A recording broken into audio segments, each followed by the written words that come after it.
On today's show, we're going to explore the biggest YouTube updates for marketers so you always know what's going on, including testing a new feature on YouTube that could build even more community. And this is a feature that already exists on some other platforms, so this will be interesting. Also, lots of new features coming to Shorts, as well as an answer about whether or not we'll be able to give our Shorts custom thumbnails like we can on some platforms, and some powerful e-commerce updates for selling your own stuff. And man, this affiliate stuff is really getting pushed as well if you have affiliates. My name is Jerry Potter. Yes, it rhymes with the Boy Wizard, host of the Social Media Marketing Talk Show, where we break down all of the latest social media news and what it means for marketers like you from Social Media Examiner. Today, I'm joined by Diana Gladney, a YouTube expert and consultant. Her YouTube channel is designed to help entrepreneurs simplify the video creation process, and she is host of the Video Simplified podcast. Diana, welcome to the show. Why, thank you so much for having me here. It's always a pleasure to be back. So let's start with some of these YouTube Shorts updates, some that are happening and some that are experiments. And this first one is they are playing around with an Add Yours sticker. So can you tell us what that is and your thoughts on it? Yeah, so this is a very interesting feature, and I think marketers will have a ton of fun with this one. There's a lot of verticals that you can hit this with, and this is what they're calling the YouTube Shorts stickers, like I said, the Add Your Short sticker.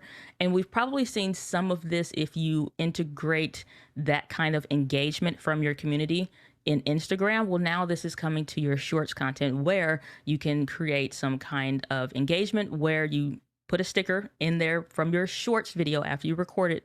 You put it there, say that you can add your comment, or they can even add a video to reply. And so now we're getting people to not just leave a comment, we're not just getting them to share, we're actually getting them to maybe reply to your video with their own. So think of this kind of like they're tagging you as well, with that new tag feature essentially, and is going to be that sticker. So this sticker is amazing because for a marketer, imagine if you have an event like Social Media Marketing World coming up. Share with your biggest takeaway, or what was one of the biggest wins that you had that you used from last year's event. And so now you may have 15, 17, 20 different people using that sticker, replying with their own video, and just be like, I was able to build a team. And I went from just coming as myself to now we have 4 or 5 different people, or whatever the case is. Yeah. And so that's a great way I think marketers can leverage this a whole lot. It is going to be really interesting. And I think it's a great addition to the YouTube Shorts. I love that they've put this in here. And even before we had these kind of features, I mean, back when I was at the agency, every once in a while we would try and juice the algorithm with just a highly engaging post, right? You do that every couple Hmm. of weeks, get back in people's feeds, and it would be like, show us your dog kind of thing, even if it was a restaurant or, whatever it was. And it was so effective. And then the platforms like it because people keep coming back. And I loved your example about that. I mean, I would absolutely watch a thread of takeaways and tips and all that kind of stuff. So really, really cool. That's not the community building feature that I just teased, but we will get to that Yeah. here in just a second. But some other new YouTube Shorts features that are rolling out officially. Update us on some of these.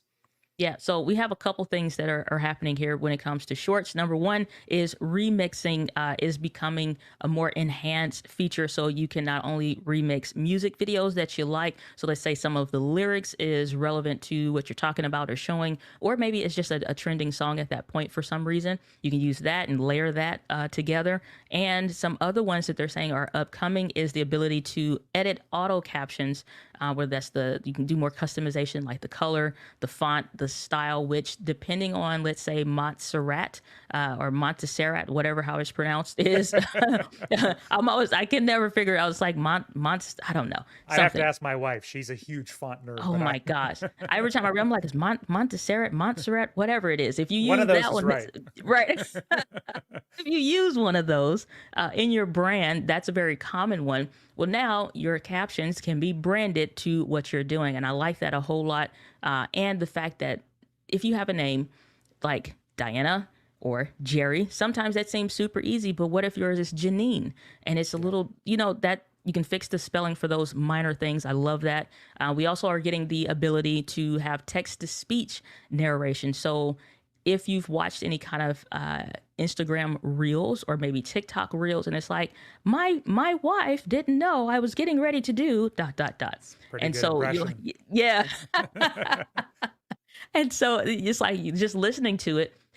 Because of the music, maybe it's a trending song that maybe you're doing a little bit of a remix to using that other feature, but you add in that audio text narration. They're going to add a couple voices for that.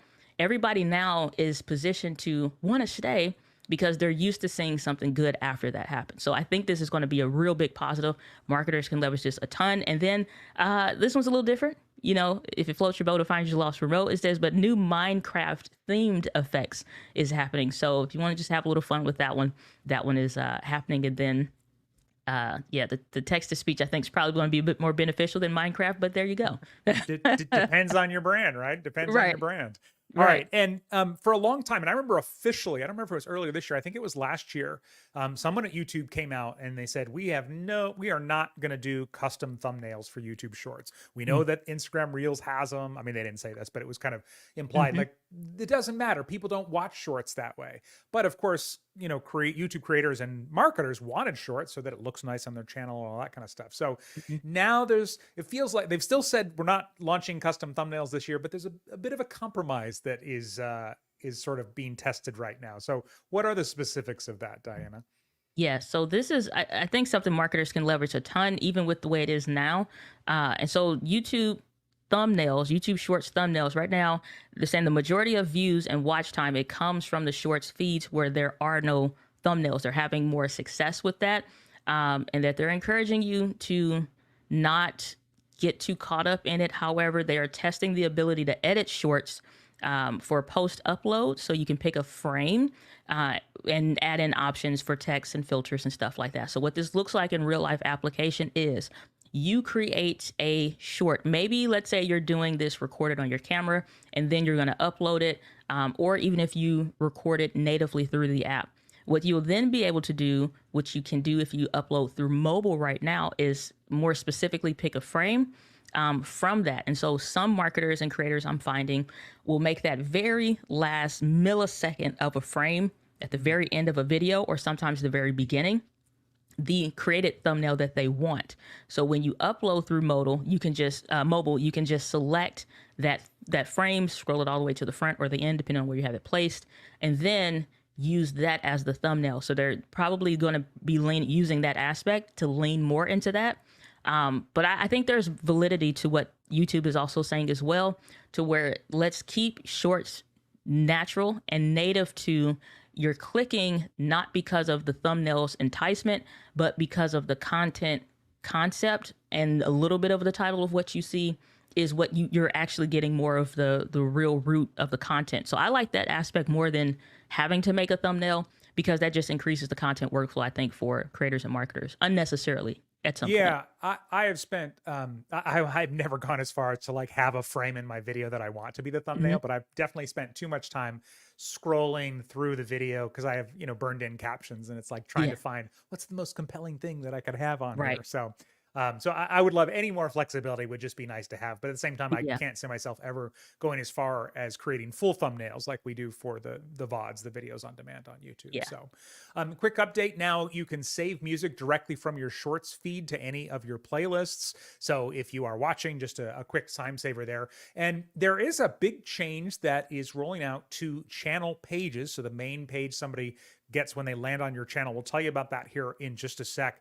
Real quick though, obviously we're still learning about AI. It changes every day. If you're looking for valuable AI training to help with your marketing, great news. Social Media Marketing will feature our largest ever lineup of AI speakers. And it was big last year, but obviously it's an exploding industry. When you attend, you're going to discover innovative ways to leverage AI. Diana was one of our speakers about AI last year. Save you time, improve your marketing results. The conference features expert-led sessions on Instagram, LinkedIn, TikTok, YouTube, and Facebook.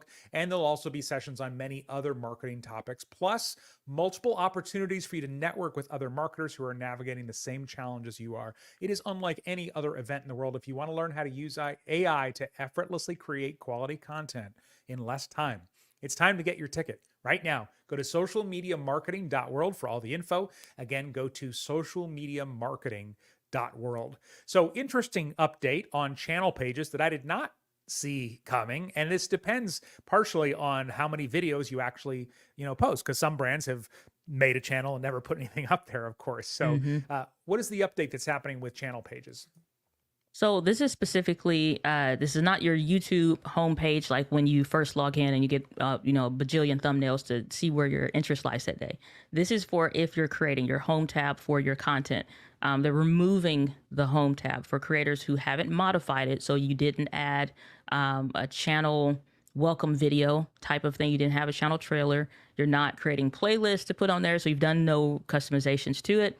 And you have less than 10 public videos. It's not or, it's and you have less than 10 public videos, or more than one content type being the difference between shorts, regular videos on demand, or your long form content, and then live streams or shorts, whichever one I didn't say. So shorts, regular videos, and then live streams. And so podcasts and community podcasts. and Yes, so yes. many now. All those verticals you could do within your channel content. So they're going to be merging the branding and the basic info pages. So it seems to me you're going to get a simplified version, which I think for a brand new channel is probably going to be the best decision. So you don't have to waste time doing busy work trying to fill gaps. And you've only made 2 videos so far. Yeah. You're still working out, like executing your content plan. And so it looks like your channel is bare, but you're actually putting in work. So I like the merging of this a lot because it removes distractions. Or, if a creator is searching for content around a certain topic, like let's say Facebook marketing, and they go from one channel and then they see yours that you just started, it feels like you haven't been doing anything, you don't make content, and that's not true. It's just a new channel. So I like that a little bit more. They'll be renaming this home to the home tab, essentially. So I like this concept a bit more for that reason.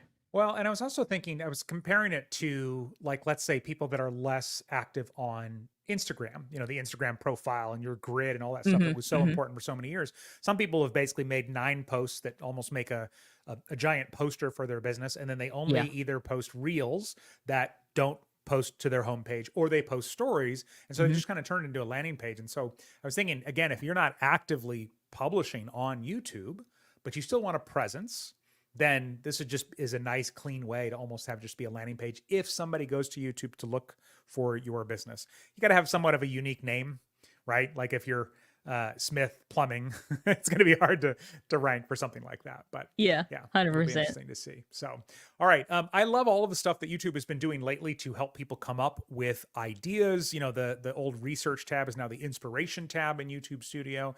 And now there's a new AI thing that they're integrating to, again, help come up with more ideas. So update us on this. Yeah, so this is going to be leveraging Google's already like competition, if you will, to ChatGPT, which is Google Gemini. And so they're now going to be creating the Google AI idea prompts. I love this idea. So what they're doing is to taking Gemini, integrating that with YouTube Studio so that you can come up with more content ideas. So instead of having to have, for example, 2 or 3 internet tabs open and you're looking at your content, you're comparing it to other details or what have you, and now you're trying to take those ideas and ask questions, get prompts through Google Gemini or like GPT, for example. You don't have to do that anymore. They're integrating it, and that's super smart. And honestly, it touches on some paid tools offerings where they're using like their YouTube data and analytics. And that's what I think we can also look forward to. This is just my prediction. The ideas, again, think about it. They have all of your data, all of the intricacies of watch time. And, we have the thumbnail A/B testing. So they can take all that data and go into the content. It's like, hey, most people are watching this long, this much, this whatever. I think a great idea would be X. So this is like educated idea generation, which I love. So they're going to provide prompts for concepts to trending notes and whatnot that's going on, thumbnail suggestions even. I don't know how they're going to do that one, but that looks really, really interesting to me, and just kind of help you to get more content and performance improvement. And I think what this is going to look like for, like, say, a content marketer, smart marketer, if you think about this, this is now a YouTube strategist business partner AI tool that you can integrate. And I would think a smart marketer would now, let's bring our team together, pull it up on the TV, or we're doing a live virtual meeting, and let's go through this idea prompts together so that we now can figure out what's what. And you can probably get into saving some AI prompts, integrating with this tool. So maybe your assistant is able to go in and do the data research instead of you, the owner, having to do that kind of stuff. So I love this a ton. I think it's a lot of legs to this. I'm just excited to see they're still investing more into this kind of thing. Cause I started pretty recently going to that inspiration tab, and they'll show you, like, maybe you want to make a video about this. And occasionally it'll be labeled, the keyword will be labeled content gap. Hmm. meaning a lot of people are looking for this and nobody's really either nobody's made the right video or nobody's owning that. So like nudge Hmm. nudge, like we have all the information, like you said. Yes. You should make this video. And it's gotten to the point now where it's such a dopamine hit where and it's only happened twice where it says content gap and I'm like, yes. And now when I go in and there's not one that says content gap, I'm like, oh man, it's kind of Yeah. like you used to like check the front door. Is my package here? Is my package here? So Right. Right. but yeah, Uh, I just love that they're investing in this, and it just removes some of the guessing and some of the mental. The creation of content for YouTube is obviously time consuming, but mhm. some of it is just so much like the keyword research makes my brain melt Yeah. sometimes. It So was. It's one other update with this that they're doing. The YouTube search. You think about this: your Google search, YouTube search, more or less one and the same. Now, if it's going to be powered by this or enhanced by this, on a monthly basis, this will change. Or as trending topics happen, this will change. So I think we're going to see more content gaps and stuff come up because they can like, ooh, we had a huge surge last week in such and such for this thing. So now I think this could be a week by week thing or a bi-weekly thing where we would need to regularly check our stuff, probably more often than we are already now, unless you're addicted and doing a daily kind of dive. yep. But yeah, I think this will be something that will be amazing because those content gaps will appear more often, more frequently based on search activity. Yeah, that's a great point. That's a great point. I need to check more often for sure. So, all right. So, some people have said that if it wasn't for Facebook groups, Facebook would be dead. I don't believe that Mhm. to be true, but obviously, community has been a huge thing for Facebook, LinkedIn, all the platforms to an extent. And now YouTube is beta testing they're calling it a community spaces feature. So, we don't know a lot about this yet, but Diana, what do we know about this so far? Right now, we're really just seeing how on some major channels, if you think about Discord, if you think about Reddit, those are community driven, topic driven threads, forum type threads. What YouTube is testing now is through the community tab, or it essentially be somewhere response to that. People are able, channels really, are able to make a type of a thread like that for their channel so that you don't have to go to a Patreon. You don't have to go to a Buy Me a Coffee. You can just have all of that stuff native and built within your YouTube account. And furthermore, if you add on the existing ideas of like member only live streams and members content, this is that next text version and iteration of that. We shouldn't always have to make a video. That's why the community tab does so well for text based stuff. And this is a next evolution of that to where it's like, let's have a community thread around the things and the topics that we're all interested in and want to talk about. And I love this so much for what they're doing. I think this will be probably one of the most powerful YouTube tools that they've come out with in a long time that just really breeds community on a whole other level if executed properly. Well, and it's one of those things where as we're all, adapting with AI, it's helping us in some places, it's hurting us in other, like Yeah. SEO on blogs and things like that. And, one thing, even if people don't need information anymore because they can get it from AI, Hmm. and again, keep in mind, eventually AI will probably be able to just generate a video on the spot to show somebody how to do something too. So Hmm. I've heard some people on YouTube say, "Oh, we're safe," because people still need video. But community is something we all need. It's literally one of our basic, human needs after food and shelter. And I Right. would love to see this so much. Yeah. Yeah, that would be really, really cool. 100%. All right. An interesting thing being tested with YouTube ads right now. It's picture in picture ads while somebody is live streaming. And I I don't fully understand how this is going to work because I don't know. I picture I don't know how much you watch sports, but sometimes I watch sports and they'll cut to an ad, but they'll keep showing the field, but there's nothing happening on the field, right? Mm-hmm. But like right now, here we are, we're talking, we're hosting this live show on YouTube. Maybe you're listening later on the podcast. They wouldn't show like another ad talking, I wouldn't think at the same time, right? Allegedly, but they will now. It's like it with this picture in picture, and we've seen this with like any kind of screen share tutorial type stuff. Either there is a small screen in the corner somewhere, hopefully not where natural graphics are, like the time or the live button, whatever, but you're somewhere visible, but you're predominantly showing something else. Well, they have different ad variations, so maybe it could be a banner that's an ad like you would usually see on a free account for YouTube. We were talking about this a little bit before. It's like I have YouTube Premium, so I don't see any ads and I'm actively watching a live stream. But could I imagine where I'm like, we would still be talking, but then all of a sudden we go into a very small corner of a something and somebody else's ad starts to dominate? Well, if we're audibly talking, who gets priority? The ad will, because that is that paid sponsored segment part. But Right. I think there has to be some better communication for that kind of stuff for creators. I don't foresee this right out the gate, but I would hope so later down the road, to where it's like, what kind of ads are we seeing here? What kind of prompts? Because if we were screen sharing, both of us are on the screen, but we have a visual of a document up that we're going over. Well, now that stops. People have to go backwards, and it's just too many variables for this right now.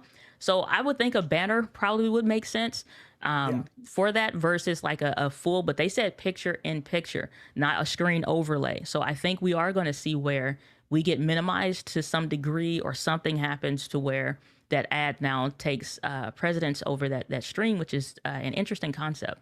Well, and right now, if you're live streaming, as I understand it, I've never done a live stream this long on YouTube, but if a mid-roll ad is going to come up, you'll sort of get a countdown, right? And then it plays, or you can defer it and say, "Hey, come back later. I'm in the middle of something." But this, I guess they could do the same thing with this. They could. I do live streams every Friday on my YouTube channel, and we do go rather long with them. Sometimes it's like an hour, 2 hours, and we've done in excess of 2 hours, 2 and 3 hours at a time. But I've never, one, I use Ecamm Live for my live streaming, so we don't get any notifications that says when it's going to YouTube platform or anywhere that an ad is coming up. We would have to be going through the YouTube Studio natively to start the stream from there in order for us to get those announcements. So there's something to be said there. A lot of us use a third-party platform to stream natively to YouTube. So if we're not using the native, how are we going to be notified about that? So we can have more creative flexibility. Because having 11 different screens up, trying to manage that, it's like we're not a TV station. We're just trying to do a live stream. Yeah. So it's some verticals that haven't been addressed there. I would love to see more clarity around that. But, an ad blocker, not an ad blocker, an ad coming up in the mid-roll for I don't know. It's some questionable stuff there. All right. Well, we'll see where that goes. Update on YouTube policy violations. If you get accused of violating a policy, they're actually, I see this as a good update. What's the latest on this? Yes. So if you have a suspension for one reason or another, and sometimes they are faulty type things, that process is changing, and it's changing for the better. So creators can now appeal a YouTube partner program suspension, or you'll see this denoted as like YPP, where it'll be the suspension is 7 days before it takes effect, which gives you time. That's the biggest thing. It gives you a breath of time, and it gives you some breathing space, versus it used to feel like a hammer was coming down if you got some copyright strike, or you got a content strike or something, because you cannot get strikes. You get 3 strikes and you're out, literally. You do not, like, first of all, you can't live stream, then you can't do this, and it's very aggressive, and you get nervous. I've had this happen to me before. So giving me a week to go back and forth to figure this out and appeal this decision is important. So appealing deadlines will now be visible if you go to your Earn tab within YouTube Studio. So you'll now see what that looks like.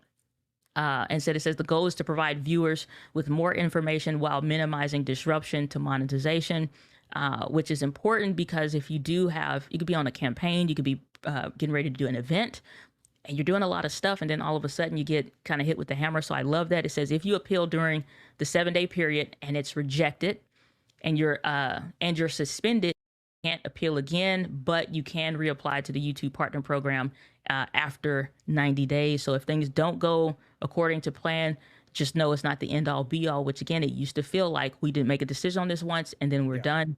So sometimes it's not that you're doing anything wrong. It's just, it is what it is, but but if you don't appeal during that 7-day period, this is important. If you do not appeal during the 7-day period, you're suspended and have 21 days to appeal. So check your notifications. Stay. So that's what I'm saying, that breathing space, super important. Yeah. If, by the way, I love this update. If your violation is a copyright claim for music, they're now rolling out something where it's called erase song, where you can just go in and just say, just take the song out and keep the dialogue or background sounds. It's amazing that stuff has gotten to that point. And of course, the next option is to remove all the audio between the part of the video that is not that had that copyright violation. So it'll be interesting to see how that rolls out. And then also, this is they're now rolling out some new training on the policies, which I love that these platforms are doing this, because Facebook's doing something similar. It used to be, it's like, hey, come read this legal document so you could figure out what you violated. Right. So yeah, what's YouTube saying about this now in terms of these policy violations? Yeah, so this is great because it's like for third-party content violations and creators who previously received community guideline warnings for this policy. They can check their eligibility for training through the strikes modal, or just like the module, if you will, in their studio dashboard. So they're giving you the opportunity to kind of clean the slate a little bit. And so after completing the training, it will result in the warning being expired after 90 days. Provided there are no new policy violations. More marketers usually fall into this category. For this, it could be, again, it could be music, it could be think of like photos or even video stock footage.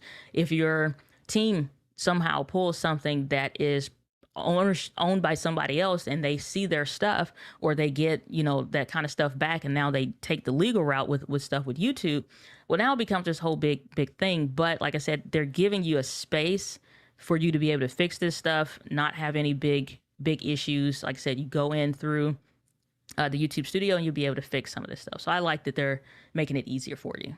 Well, and it reminds me of, like, if you get a traffic ticket or when you're driving, and then you can go to like drivers, traffic court, not traffic court, but like you can take a class, and all of a sudden they'll reduce the fine or remove Right. it or things like that. So Right.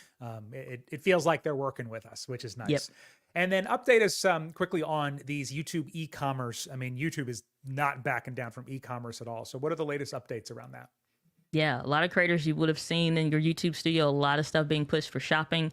So right now, the shopping affiliate extension, there's a new Chrome extension on desktop for the YouTube shopping affiliate program. So if you're in the US, what this does is it'll allow you to easily save and tag products, and you can check commission rates while you're browsing the various stores on Chrome. So what this would have looked like previously, again, you have multiple tabs open or multiple even screens. So you can see, based on what you're talking about, recommending, or even what promotions and content categories that you have coming up, what things can I link to, or is there an affiliate program out there for me that I can get, earn some income around this? Well, now that plugin is some other ones out there very similar, but just imagine like whatever you have an affiliate program with, they're like, hey, create a link for this, and this becomes an affiliate link. It's kind of that same aspect of just making it faster, easier to tag into that.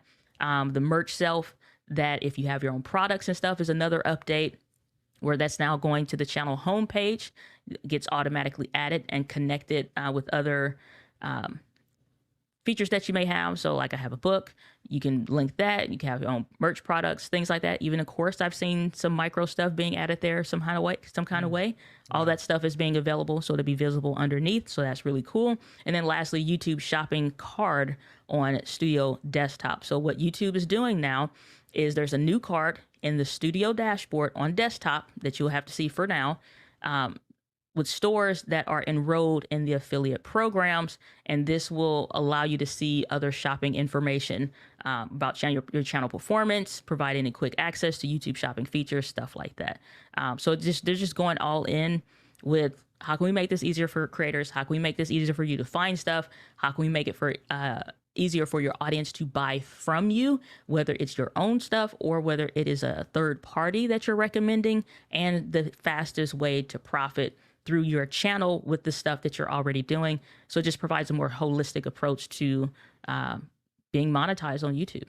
Yeah, well, and even for brands too, if you are, if they sell your products in a store like Target or somewhere like that, that's already built into this, then they've just simplified all of that, where you can, find affiliate creators and different things like that. So really, really smooth the way that they're doing all that. All right, quick reminder, learn more about an all access ticket to social media marketing world today. Just go to Social Media Marketing socialmediamarketing.world. Again, socialmediamarketing.world. And Diana, where's the best place to discover more about you? Yes, you can go to dianagladney.com. And of course, here on the YouTube interwebs, you can just type in at Diana Gladney and my channel will come up. All right. And a couple other podcasts for you to check out.